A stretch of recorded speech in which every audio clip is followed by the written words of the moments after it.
Pembacaan teks Pancasila oleh pembina apel diikuti oleh seluruh peserta apel.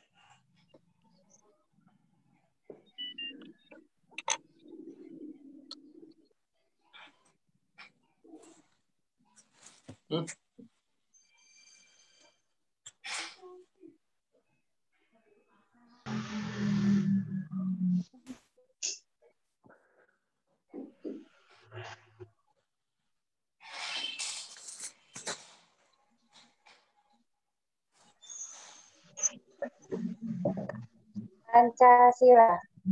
Pancasila. Satu. Ketuhanan yang Maha Esa. Ketuhanan yang Maha Esa. Dua. Dua. Kemanusiaan yang adil dan beradab. Kemanusiaan yang adil dan beradab. Tiga. Tiga. Persatuan Indonesia. Persatuan Indonesia. Empat. Empat.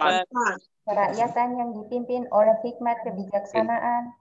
Kerakyatan yang dipimpin oleh hikmat kebijaksanaan. Dalam permusyawaratan perwakilan. Dalam permusyawaratan perwakilan. Lima. 5. Keadilan sosial bagi seluruh rakyat Indonesia. Keadilan sosial bagi seluruh rakyat Indonesia. Pembacaan teks pembukaan Undang-Undang Dasar Negara Republik Indonesia tahun 1945.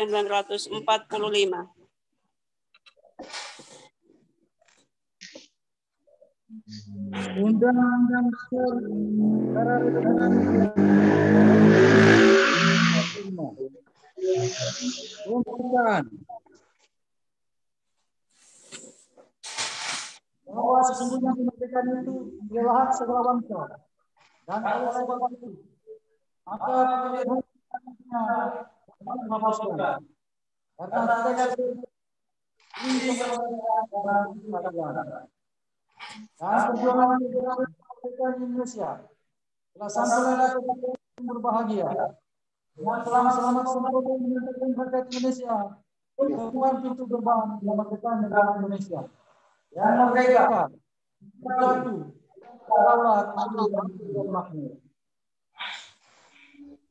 Atas batas bermakna dan dengan didorong oleh keinginan dan dengan kehidupan kebangsaan yang memang pada berkehidupan kebangsaan yang benar, rakyat Indonesia menyatakan dengan ini kemerdekaannya. Maka rakyat Indonesia kemudian daripada itu untuk membentuk pemerintah negara Indonesia yang melindungi segenap bangsa Indonesia dan seluruh tumpah Indonesia dan untuk memajukan kesejahteraan umum, mencerdaskan kehidupan bangsa dan ikut melaksanakan ketertiban dunia yang berdasarkan kemerdekaan, perdamaian, keadilan dan sosial.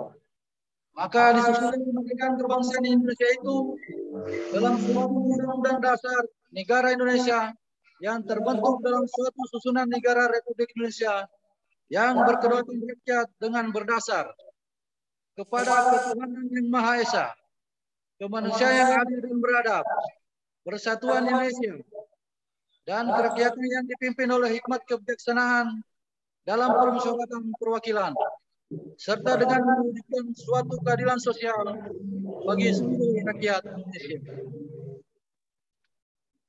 Pembacaan teks Prasetya Korps Pegawai Republik Indonesia. Jangan.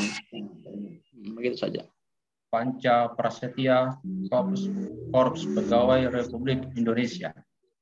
Kami anggota Korps Pegawai Republik Indonesia adalah insan yang beriman dan bertakwa kepada Tuhan Yang Maha Esa. Berjanji. 1. Setia dan taat kepada negara kesatuan dan pemerintah Republik Indonesia yang berdasarkan Pancasila dan Undang-Undang Dasar 1945. 2. Menjunjung tinggi kehormatan bangsa dan negara serta memegang teguh rahasia jabatan dan rahasia negara. 3.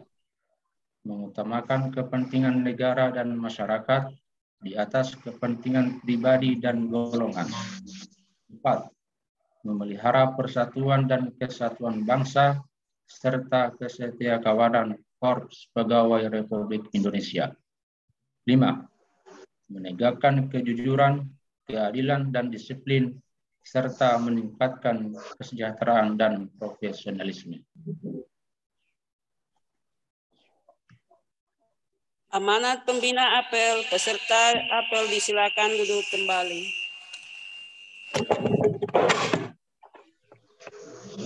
Salah bikin kopi. Bismillahirrahmanirrahim. Assalamualaikum warahmatullahi wabarakatuh. Waalaikumsalam warahmatullahi wabarakatuh. Salam sejahtera dan salam sehat bagi kita semua. Yang terhormat jajaran pejabat pimpinan tinggi media, yang saya hormati para pejabat pimpinan tinggi pratama, pejabat fungsional ahli utama, serta seluruh peserta apel yang berbahagia. Puji dan syukur senantiasa marilah kita panjatkan kehadirat Allah Subhanahu wa Ta'ala, Tuhan yang Maha Esa, karena berkat rahmat dan karunia-Nya, pada hari ini kita dapat mengikuti apel pagi sebagai bentuk komitmen kita untuk tetap disiplin dalam mengawali pelaksanaan kegiatan dan aktivitas kita setiap pekan. Pada kesempatan yang berbahagia ini, mewakili seluruh jajaran pimpinan BPS, kami juga mengucapkan terima kasih dan memberikan apresiasi setinggi-tingginya kepada seluruh jajaran BPS yang tetap bekerja dengan penuh dedikasi, meski di tengah kondisi pandemi COVID-19. Tidak lupa kepada jajaran BPS atau keluarganya yang sedang sakit, baik terdampak COVID-19 maupun sakit lainnya. Kami mendoakan semoga lekas diberikan kesembuhan dan dapat pulih kembali seperti sedia kala. Amin. Semoga senantiasa diberikan kesehatan, keselamatan, dan keberkahan oleh Allah Subhanahu wa Ta'ala, Tuhan yang Maha Esa, dalam menyongsong hari-hari kita ke depan. Saudara-saudara yang saya banggakan, pesan penting yang disampaikan oleh Kepala BPS pada amanat awal tahun adalah agar kita semua tetap berfokus pada pelaksanaan 7 agenda utama dari arah perubahan BPS. Salah satu arah perubahan tersebut adalah terkait dengan penyempurnaan cascading target kinerja pegawai BPS. Cascading target kinerja sendiri merupakan bagian dari sistem manajemen kinerja yang mengacu pada Permenpan RB nomor 8 tahun 2021. Peraturan ini memuat ketentuan teknis tentang penilaian kinerja pegawai negeri sipil dan butir-butir yang memperjelas peran tugas dan tanggung jawab pegawai dalam pencapaian sasaran dan tujuan kinerja organisasi. Melalui pedoman tersebut, BPS secara bertahap dan kontinu mengupayakan langkah-langkah strategis untuk menyempurnakan sistem manajemen kinerja ASN BPS dalam menjawab setiap tantangan ke depan serta menghadapi situasi dan perubahan yang makin dinamis. Sistem manajemen kinerja tersebut harus kita bangun berlandaskan pada prinsip-prinsip objektif, terukur, akuntabel, partisipatif, dan transparan, sehingga dapat memberikan kepastian arah baik dari sisi BPS sebagai organisasi maupun dalam membentuk ASN BPS yang berakhlak, menuju cita-cita besar BPS yaitu memberikan data statistik yang berkualitas untuk Indonesia maju serta menjadikan BPS yang berkelas dunia. Sistem manajemen kinerja sendiri merupakan proses sistematis dan berkelanjutan mulai dari perencanaan kinerja, pelaksanaan, pemantauan, dan pembinaan kinerja, penilaian kinerja, serta tindak lanjut hasil penilaian kinerja. Secara ringkas, manajemen kinerja terbagi dalam 4 tahapan utama, dimulai dari perencanaan kinerja, yaitu bagaimana penyelarasan kinerja dilakukan hingga tata cara pengukuran kinerja. Tahap kedua yaitu terkait dengan pelaksanaan, pemantauan, dan pembinaan kinerja yang memuat pengukuran kinerja pegawai, pemberian feedback, hingga review dari progres kerja pegawai. Dilanjutkan dengan tahap ketiga yaitu penilaian sasaran kinerja dan perilaku kerja pegawai, hingga tahap keempat yaitu pemberian reward dan punishment pegawai. Keempat tahapan tersebut harus didukung oleh suatu platform atau sistem informasi yang mampu mengintegrasikan keempat tahapan tersebut, sehingga proses monitoring dan evaluasi lebih mudah dilakukan. Saudara-saudara yang berbahagia, tujuan dari manajemen kinerja adalah untuk menyelaraskan atau mengcascade antara kinerja organisasi dengan kinerja individu, agar roda perubahan dapat bergerak selaras seirama dalam mencapai tujuan organisasi. Pada tahap pertama, yaitu tahap perencanaan kinerja, terdiri atas penyusunan rencana dan penetapan SKP secara berjenjang. Pada tingkat JPT utama, penyusunan rencana SKP berdasarkan Renstra BPS. Pada tingkat JPT Madya, penyusunan rencana SKP disesuaikan dengan Renstra BPS dan Perjanjian Kinerja Kedeputian. Selanjutnya, pada tingkat JPT Pratama Pusat, penyusunan rencana SKP didasarkan atas Renstra BPS, Perjanjian Kinerja Kedeputian yang menaungi, dan Perjanjian Kinerja Direktorat. Kondisi ini berlaku untuk setiap tim yang di bawah JPT Pratama Pusat. Untuk tingkat Kepala BPS Provinsi, penyusunan rencana SKP Kepala BPS Provinsi didasarkan atas Renstra BPS, Perjanjian Kinerja Kedeputian, dan Perjanjian Kinerja Direktorat yang menaungi dan seterusnya hingga menyusun rencana SKP BPS Kabupaten Kota. Dalam tahap perencanaan kinerja inilah dilakukan penyelarasan atau cascading untuk menjabarkan indikator kinerja individu secara jelas, sehingga peran setiap individu dalam mewujudkan tujuan organisasi dapat terpetakan dengan baik. Penyusunan matriks pembagian peran dan hasil dapat dijadikan alat bantu dalam melakukan cascading target kinerja agar indikator kinerja dapat terbangun secara SMART, yakni spesifik, measurable atau terukur, attainable atau realistis, relevan atau adaptif dengan kondisi organisasi, dan time-based, yaitu memiliki batas waktu pencapaian. Tahap manajemen kinerja yang kedua yaitu pelaksanaan, pemantauan, dan pembinaan kerja. Pegawai menjalankan program, kegiatan, dan tugas setelah SKP ditetapkan. Selain itu, dilakukan juga pendokumentasian terhadap output atau end product dari rencana kinerja SKP, sehingga penyusunan rencana aksi atau inisiatif strategis untuk kinerja yang tidak bisa diukur sesuai dengan periode pengukuran.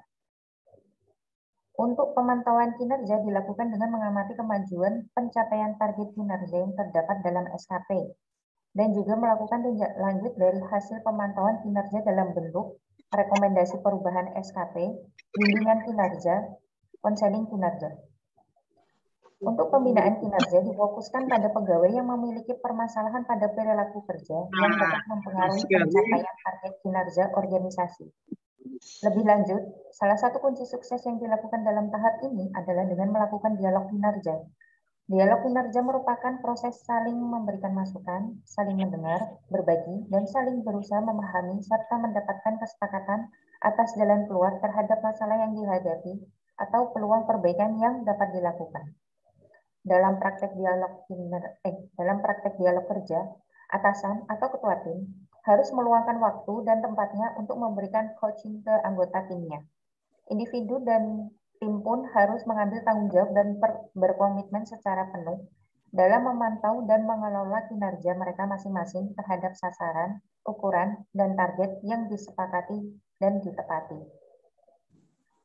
Saudara-saudara yang berbahagia, berkaitan dengan penyusunan rencana kinerja dan penilaian kinerja, perlu kami ingatkan kembali agar seluruh pegawai dapat segera menyelesaikan rencana kinerja tahun 2022 dan penilaian kinerja tahun 2021 dengan mengikuti format yang telah disediakan oleh Biro SDM BPS.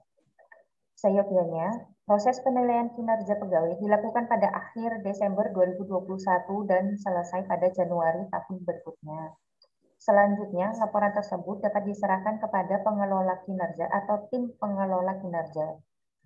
Adapun unsur penilaian kinerja pegawai terdiri atas penilaian SKP dan penilaian perilaku kerja. Penilaian terhadap SKP tersebut diperoleh dengan membandingkan realisasi SKP dengan target SKP sesuai dengan perencanaan kinerja yang telah ditetapkan.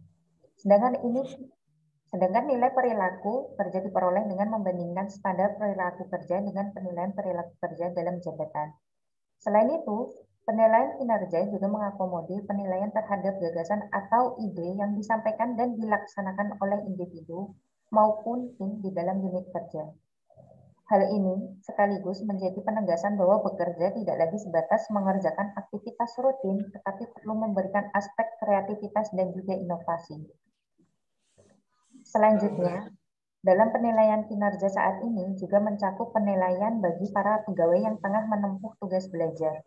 Tentu saja indikator penilaian yang digunakan akan berbeda dengan indikator kinerja pegawai pada umumnya.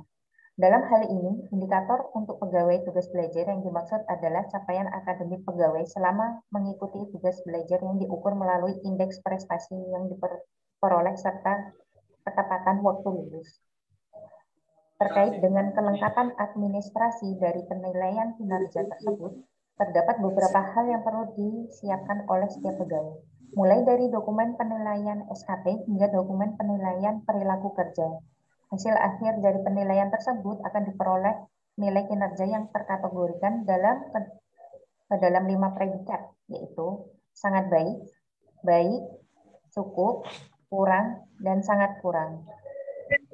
Oleh karena itu, setiap pegawai perlu memperhatikan setiap indikator penyusunan penilaian yang meliputi 1. Capaian atau realisasi dari target kerja yang ditetapkan, baik dari aspek kuantitas, kualitas, maupun waktu.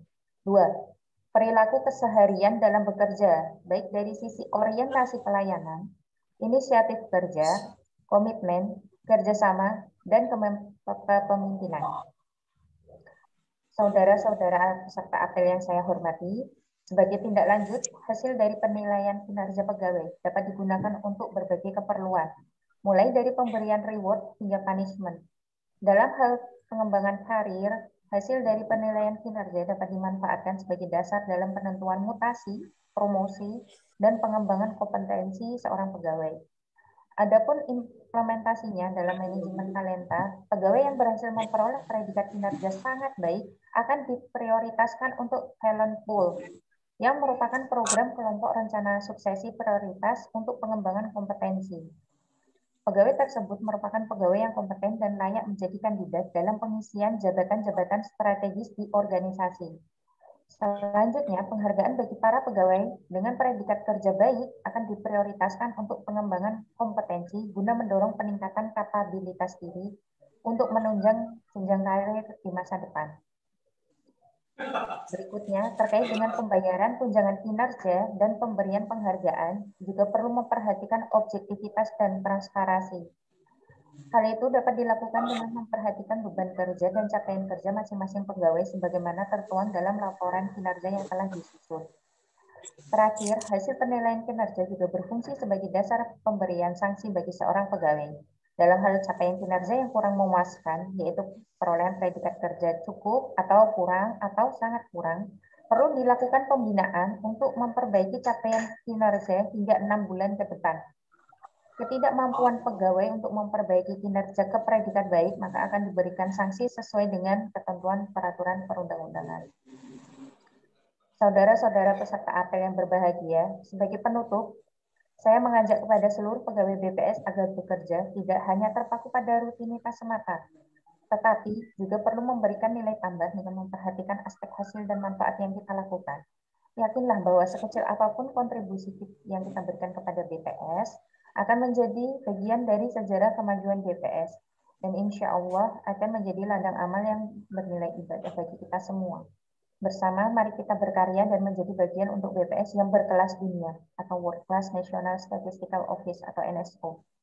Demikian amanat yang dapat saya sampaikan. Terima kasih atas perhatian dan partisipasi saudara-saudara dalam apel virtual ini.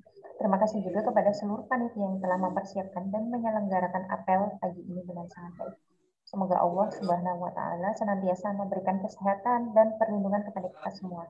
Akhir kata, tetap disiplin, patuhi protokol kesehatan, dan salam sehat bagi kita semua. Terima kasih. Wabillahi taufik wal hidayah. Wassalamualaikum warahmatullahi wabarakatuh. Waalaikumsalam. Waalaikumsalam warahmatullahi wabarakatuh. Jakarta, 7 Februari 2022, Deputi Bidang Statistik, Distribusi, dan Jasa, Petanda Setianto. Pembacaan doa. Assalamualaikum warahmatullahi wabarakatuh.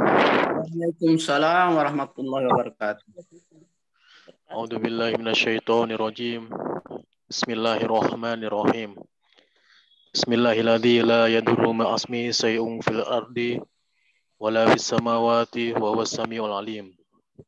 Allahumma shalli wa sallim ala Muhammad wa ala ali wa sahbihi ajmain. Ya Allah, Zat yang Maha Pengasih dan Maha Penyayang, puji syukur kami panjatkan kepadamu atas limpahan nikmat dan karunia yang telah Engkau berikan kepada kami. Dengan kuasa dan kehendak-Mu, dengan izin dan ridho-Mu, pada pagi hari yang berkah ini, Engkau perkenankan kami untuk dapat mengikuti acara apel pagi dalam keadaan sehat walafiat. Ya Allah, Zat yang Maha Kuasa, pelaksanaan apel ini dalam rangka memelihara dan meningkatkan rasa kebangsaan dan cinta tanah air, pengabdian terhadap negara dan rakyat Indonesia, serta ketaatan terhadap ideologi Pancasila dan Undang-Undang Dasar Negara Republik Indonesia, ketaatan terhadap ulil amri. Jadikanlah niat dan ikhtiar kami ini sebagai amal soleh di sisimu, menuju negeri yang senantiasa aman dan damai, baldatun toyibatun warobun ghafur. Jadikanlah ini pemupuk kebersamaan kami dan sumber kekuatan kami, agar terhindar dari segala malapetaka perpecahan, serta mara bahaya dan penyakit. Ya Allah, Tuhan yang Maha Melindungi, kami berlindung kepadamu dari berbagai mara bahaya, keburukan, dan penyakit di tengah wabah COVID-19 yang masih berlangsung sampai dengan saat ini. Semakin menyadarkan kami bahwa betapa lemahnya kami tanpa pertolongan-Mu. Ya Allah, hanya rahmat-Mu yang kami harapkan. Janganlah Engkau sandarkan kami yang doif ini hanya kepada kekuatan kami sendiri, walau sekejap mata pun tanpa mendapatkan pertolongan dari-Mu. Perbaikilah segala urusan kami. Kami mohon agar Engkau berkenan mengangkat wabah COVID-19 dari muka bumi ini, khususnya dari negeri kami tercinta, Indonesia. Semoga yang sedang diuji sakit dapat segera pulih seperti sedia kala. Sehatkan, kuatkan, dan tabahkan kami semua dalam menghadapinya. Amin. Ya Allah, Tuhan yang Maha Pengampun, ampunilah dosa kami, dosa ibu bapak kami, guru kami, dan para pemimpin kami. Terimalah amal dan kesungguhan kami, karena Engkau Maha Pengampun lagi Maha Mengetahui. Ya Allah, ya Mujib, kami mohon kebaikan pada urusan agama kami, karena itu adalah penjaga semua urusan kami. Kami memohon kebaikan pada urusan dunia kami, karena dunia tempat hidup kami. Kami memohon kebaikan pada urusan akhirat kami, karena negeri akhirat adalah tempat kami kembali. Jadikanlah hidup ini tambahan kontribusi kebaikan bagi kami, kepada masyarakat, bangsa, dan negara kami. Jadikanlah kematian kami kelak sebagai pewaris amal jariah kami, dan pemutus bagi kami dari segala keburukan, kejahatan, dan kemaksiatan. Kabulkanlah permohonan dan doa kami, dan jadikanlah kami semua tergolong hamba-hambamu yang taat dan soleh. Rabbana atina fid dunya hasanah, wa fil akhirati hasanah, wa qina adzabannar. Wa sallallahu ala sayyidina Muhammadin wa ala alihi wa sahbihi wa sallam. Subhanaka rabbika rabbil izzati amma yasifun. Wassalamun alal mursalin. Walhamdulillahi rabbil alamin. Assalamualaikum warahmatullahi wabarakatuh. Waalaikumsalam warahmatullahi wabarakatuh. Apel selesai. Pembina apel diperkenankan meninggalkan ruang apel virtual.